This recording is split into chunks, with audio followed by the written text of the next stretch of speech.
Mackey and Judd on SKOR North and SKORNorth.com. Yeah, some of the ups and downs are real on the physical side, but you have to trust in your players that they know when they step on the field what they're capable of and what they're not capable of. And sometimes guys are not capable of doing certain things physically, and you live with that. And if he's going into second base, there's a reason why if he's not, making a hard turn and thinking about third. So there are times where we want to, dial him back maybe, but you have to trust your players. It's a Statements Monday here on Mackey and Judd, and I'm sure Byron Buxton's name will come up as he his first two triples in like 2 years?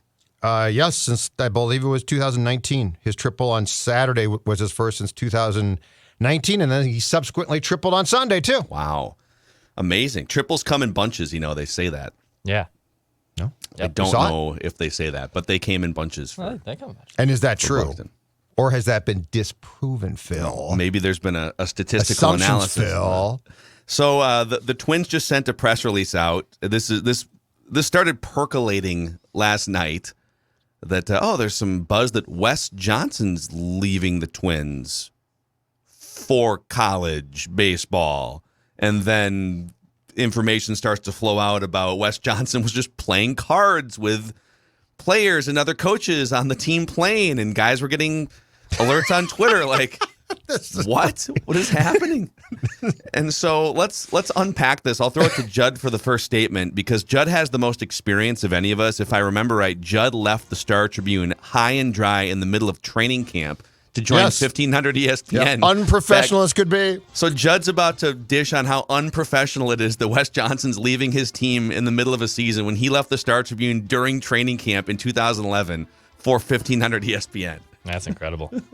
It was a great move too. Did you do it like Wes Johnson, where you gave him like a day notice and said, in the middle of you're playing pinochle with your editors, and all of a sudden, you know what? The last place I want my team to find out I'm bolting is 35,000 feet above Lake Michigan. And that's like the last place that I want. Well, there's nowhere to go. Like you can't. No, you that's can't what I just said. avoid I'm not them, kidding. Right? Yeah, I'm not kidding. But it's not like you could be like, oh yeah, guys, I'll explain it all later. It's like, what the hell, Wes? Yeah, I'm quitting. Evening Judd video from the back of the plane. Everyone starts Evening watching. Judd, I'll be departing SKOR North and my arrival. No, I start to be on. Anyway, so my statement is this.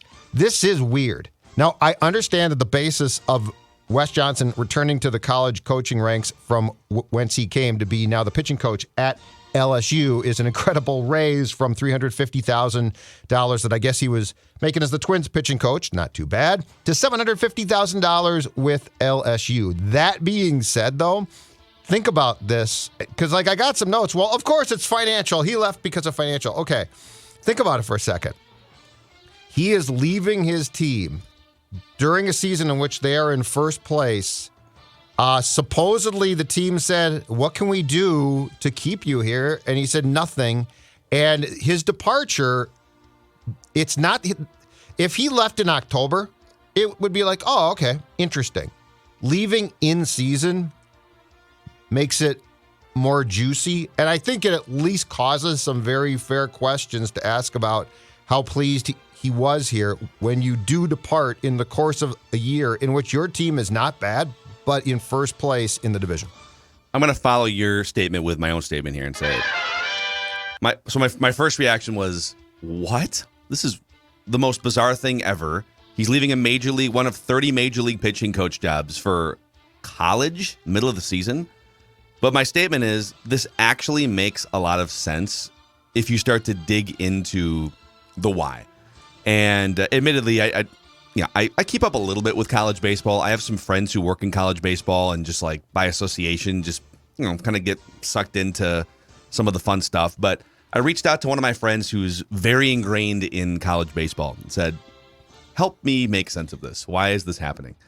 And he said, I don't have any like specific, he couldn't confirm that like what the Athletic reported, which I believe, that Wes Johnson's salary is essentially getting doubled to go from major league pitching coach to college pitching coach.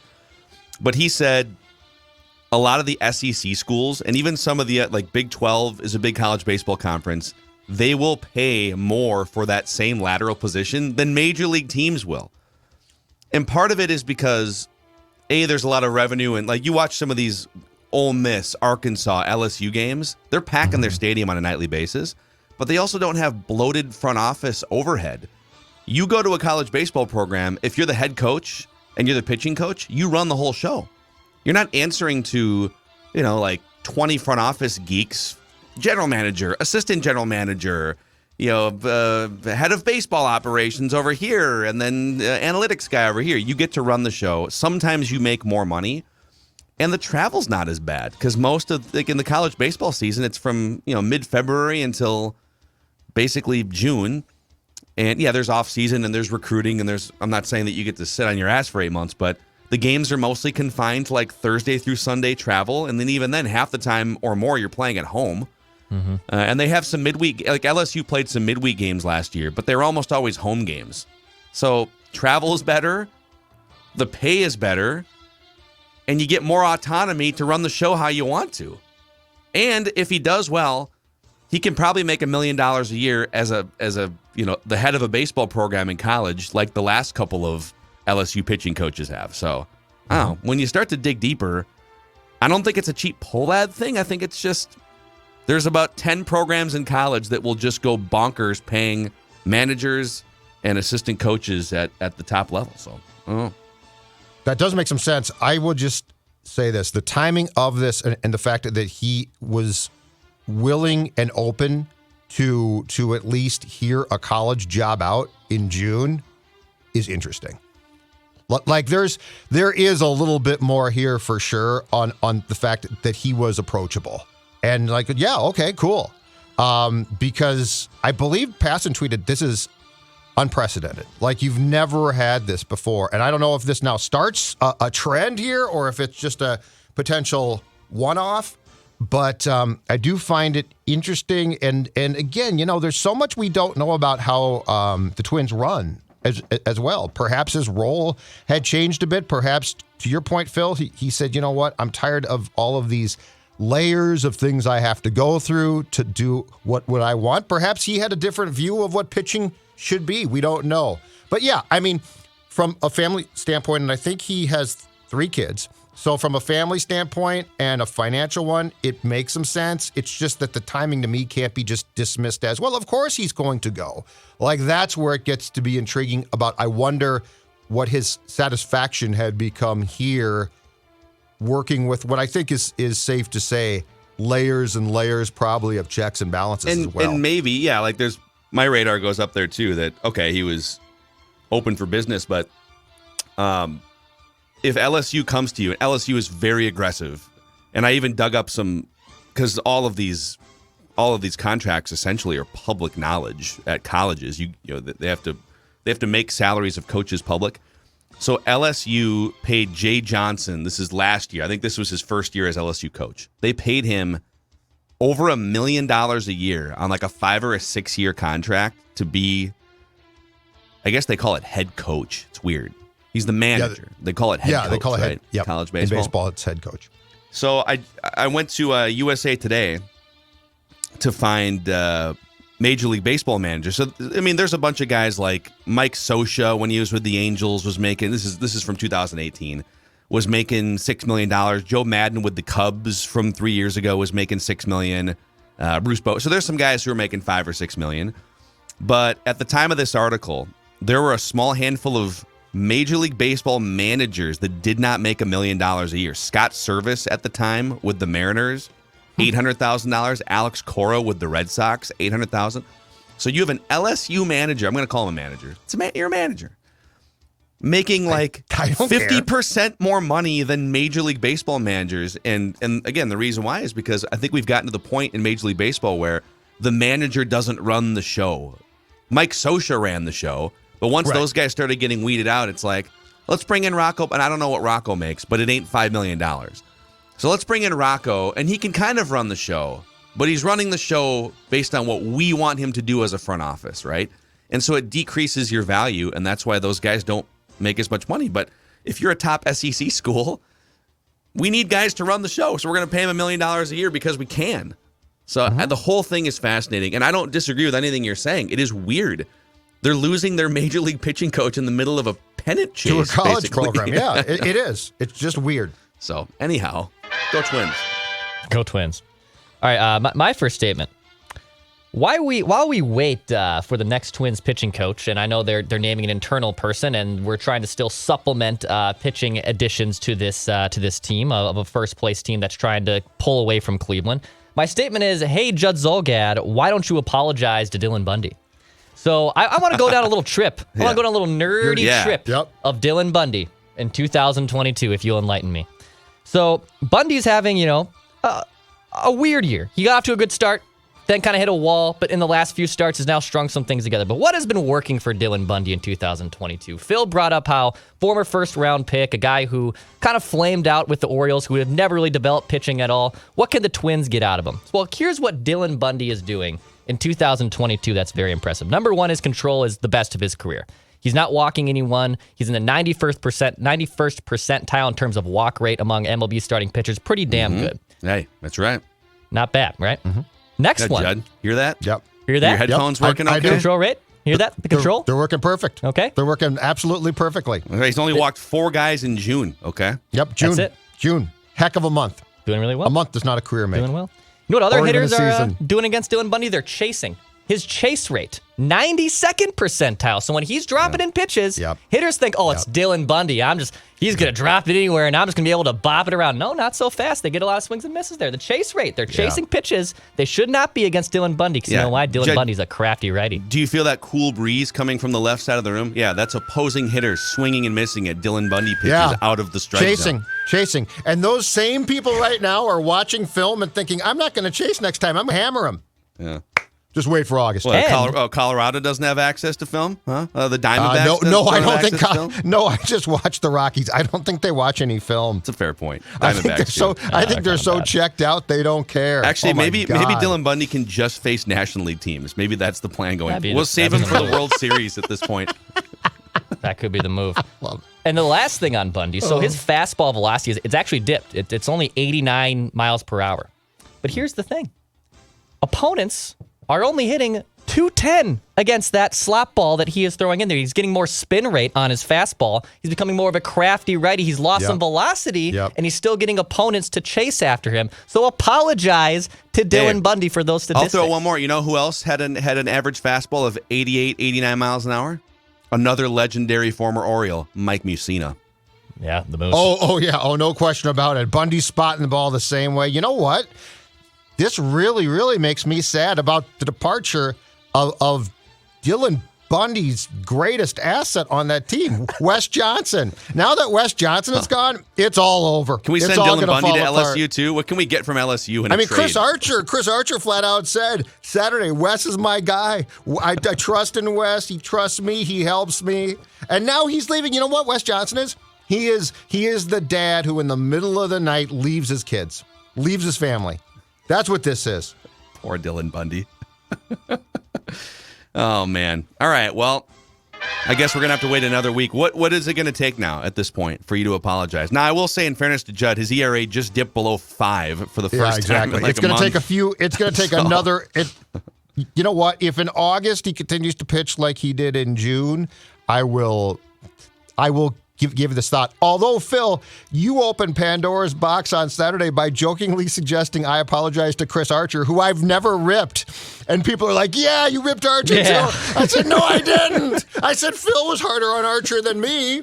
Good for Chris Archer. I love Chris Archer. I don't know. Yeah, I Chris feel like Archer's Mackey's great, man. I feel like you've Archer's been more like fan. he was really good, but now he's not, I'm as good. nostalgic. I'm nostalgic for Chris Yes. Archer. Yes. But anyway, you were like, yeah, apologize to Chris Archer too. And people are like, yeah, Zolgan, apologize to Chris Archer. I'm like, I never said anything about Chris Archer. I'm going to keep doing this every day. I'm just going to find someone It was new. hilarious. Get Just people. It's you very just said easy to get people on apologize. Twitter outraged. Right, because they don't know what we talk about, and so they just assume that you're like, Zolgan ripped Archer too. I hate that guy. Actually, Judd, you should apologize to the fat cells that you've kicked to the curb over the last 9 months or so, thanks to Livia. That's exactly right. Thanks to my friends at Livia They're Weight homeless Control Centers. fat cells. They are, but you know what? That makes me very glad. Down 40 pounds, and if I can lose the weight, you can too. And look, right now, a deal for you as summer is starting. I mean, imagine fall arrives or heck, late summer, and you've dropped the fall. weight. You've dropped the weight. What I'm It's June saying is 27th. that there is always hope, and right now, the simple start plan, $59. That's exactly right. Get the kind of personal accountability no other program offers. And it's a deal where if you're in town, you can certainly go to their talk to their dietitians in person. But if you're not in town, it doesn't matter because they can send you the food that you need. This plan is as simple as possible. And then you can do virtually Zoom in to talk to them. 855-GO-LIVEA. 855-GO-LIVEA. Livea.com. Livea, Livea.com. To, as Phil just said, do away with those unnecessary fat cells. Yeah. So also, listen, I had an infuriating experience this morning. So I still play some fantasy baseball. I'm still in some fantasy football leagues. Oh, boy. And I got so long story short, I went from being a daily fantasy baseball guy, which our league switched over to daily for a few years, and I just it's so hard to keep up with daily lineup changes. And so we moved to weekly again. But then I got it, even that's hard to keep up with. I got an email saying you had a player on the injured list last week that wasn't actually injured, and so therefore your entire roster stats are nullified. And I was like, what? What? You're Judd Peterson. So I got busy last week. Yeah. I got busy last week, and now my whole week of stats is nullified. Enter Underdog Fantasy on the Underdog Fantasy app, which for season-long drafts and the football season is closer than it appears. No waivers, no trades, no lineup setting. You set a roster, you draft a roster. Underdog will set it for you based on who the highest scoring players were in the football week that week, for instance. No stressing over day-to-day or week-to-week management. You just draft a team. That's the fun part, and then you get to watch as your team progresses. UnderdogFantasy.com and the Underdog Fantasy app. Promo code SKOR, SKOR, and Underdog Fantasy will double your first deposit up to $100 bonus cash. Your stats are just nullified. Okay. All right, well, then I'm screwed. I got a family friend over the weekend at my nephew's birthday party to sign up. For Underdog Fantasy. And if my uncle, if Judd can do it, and my brother-in-law can do it, anyone can do it. Anyone can do it. That's exactly right. Yep, so easy. All right, back to Judd here. Statements Monday. All right, statements.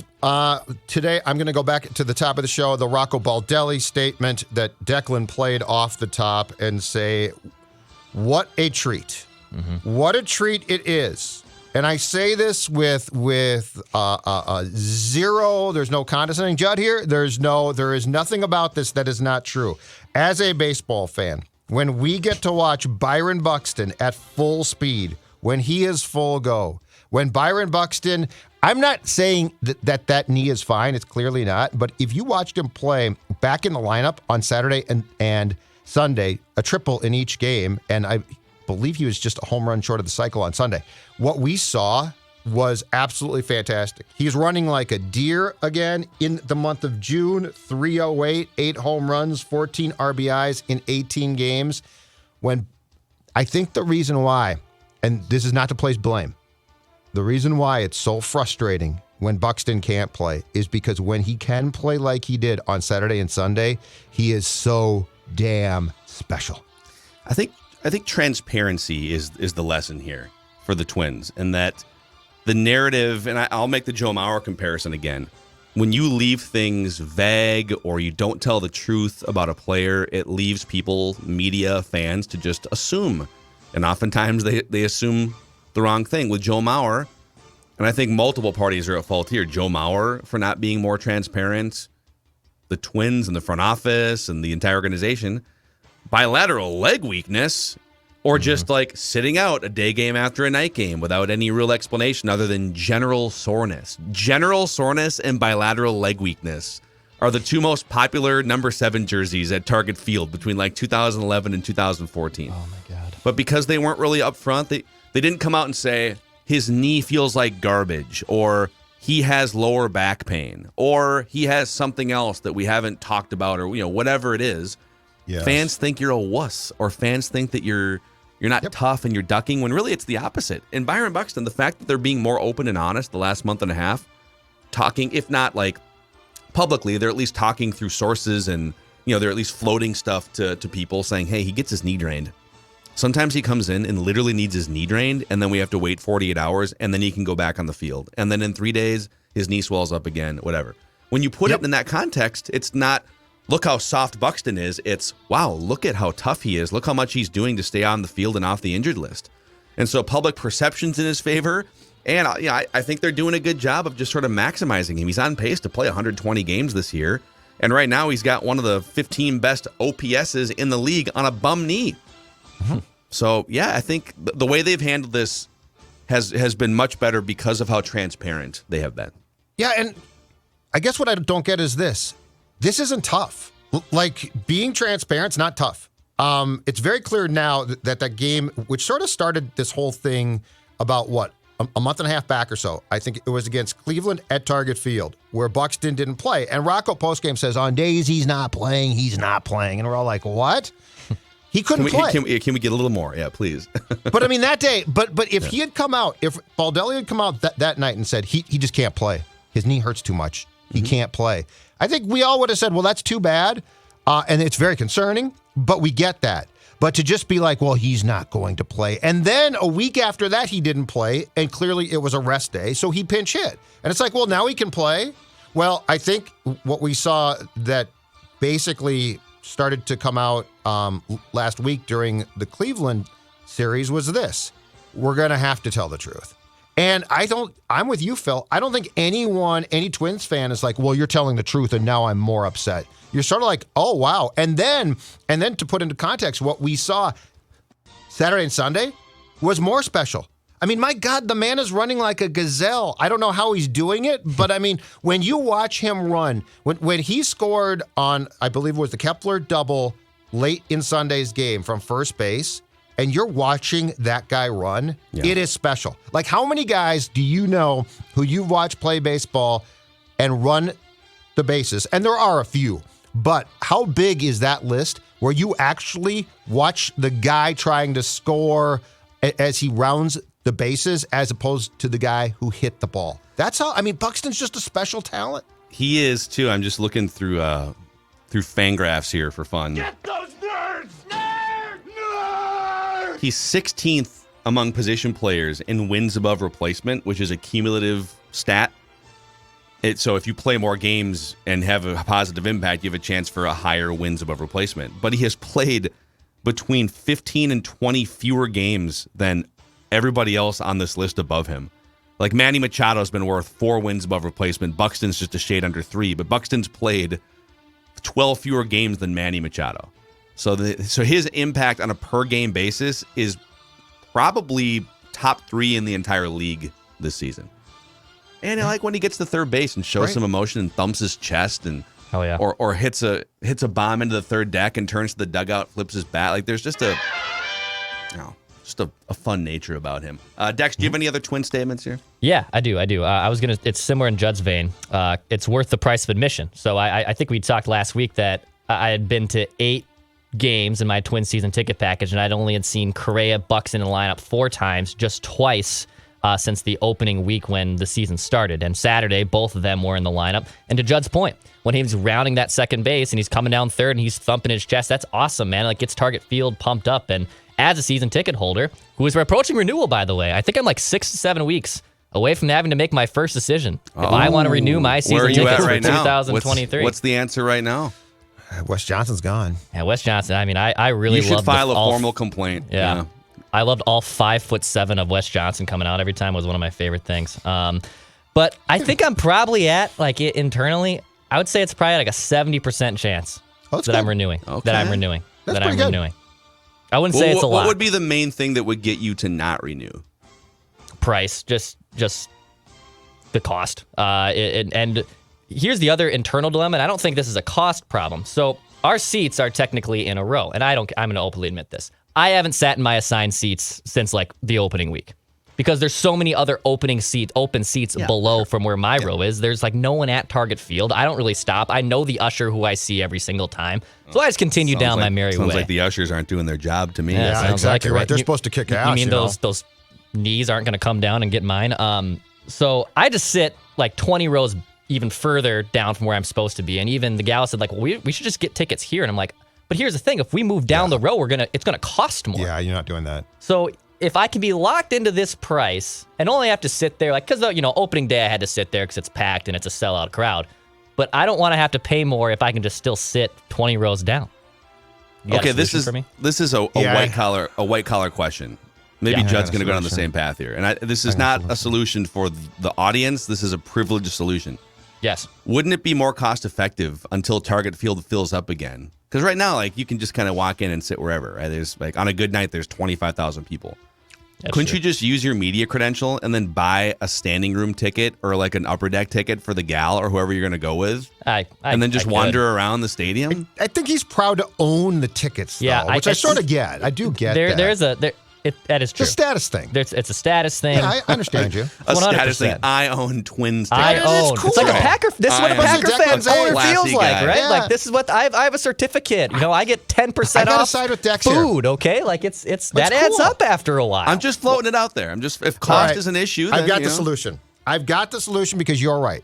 Right now, that stadium a lot of times is empty, and around your seats are definitely not filled. So here's what I think. When your first renewal comes up, call your rep and say this. When we know what Correa does, you'll know what I'm doing. Oh yeah. Because your ticket is tied to him. Because your tickets, you don't have these tickets without that move. Here's what I would say it's the Correa plan. Is it email correspondence? Yeah. I can. I have like 2 reps I'm usually in contact with. Even better. When you send that reply, you know who you CC? Dave St. Peter. Or DSP? DSP. Okay. CC them all, dude. CC them all. Derek, Dave, Jimmy, Thad, Joe, Rob. Put them all on there. Calvin. That's how you apply pressure. People say, fans and media don't have influence. Oh, really? Let me CC Dave St. Peter on this email. Correa opts in, you're in. I am. That's probably right. And I got Judd a bobblehead. Judd wanted a Big Bird bobblehead. Bird bobblehead. Got Judd the bobblehead. It's great. Thank you very much. There was a Big Bird bobblehead. It was Sesame in a Twins Street. jersey. Night. And a Sesame Street sign. It's really cool. Judd and I were talking production. Last thing on this. Are you aware, first off, Phil, how much Sesame Street have you watched in the last 5 to 10 years? You might know this from Twitter. Okay. In the last 5 to 10 years, none. In the first 5 to 10 years of old Macadac, a lot. A lot. He'll know this then. So there is a running bit. My nephews love Sesame Street. And honestly, great programming. Is this a Bert and Ernie thing? I enjoy Sesame Street. No, it's not a Bert and Ernie thing, but those are my favorite Sesame Street characters. There is a thing with Elmo and this rock, and its name is Rocco. And Elmo always, he doesn't acknowledge Rocco as a person because he's like an imaginary rock. That's a friend. And there's some great sound bites that involved Elmo talking to Rocco that I think could potentially play on this show without a hopeful Sesame Street copyright. I don't know thing. about that. Yeah. We could play the audio. Let's play the audio. We can play the audio. I'm going to find some. Elmo hates him, though. Yeah. Hello, Rocco. Rocco's not even real. Rocco's not even real. Yeah, he doesn't think Rocco's smart. How do you know this, Judd? Declan has nieces and nephews. Because this was on Twitter. You're just getting drunk and watching Sesame Street on the weekends? I am a big fan. First of all, I grew up with it. Now, I believe Elmo came into existence in 85 or so. So he was a late Sesame Street bloomer. But in the 70s, Big Bird, Snuffleupagus, Bert, Ernie, Oscar, who I absolutely adore. When did the Cookie Monster come around? He was there then, too. He was there in the 70s? Cookie. Yes, he is for Cookie. One of my favorite Family Guy bits is when the Cookie Monster's in rehab. And he's God, that's great. He's hiding cookies under the bed. Oh, Gary put them in here. Oh, go away. That's great. Cookie Monster, are these your cookies? No. Guys. I can't even say the words. That's so good.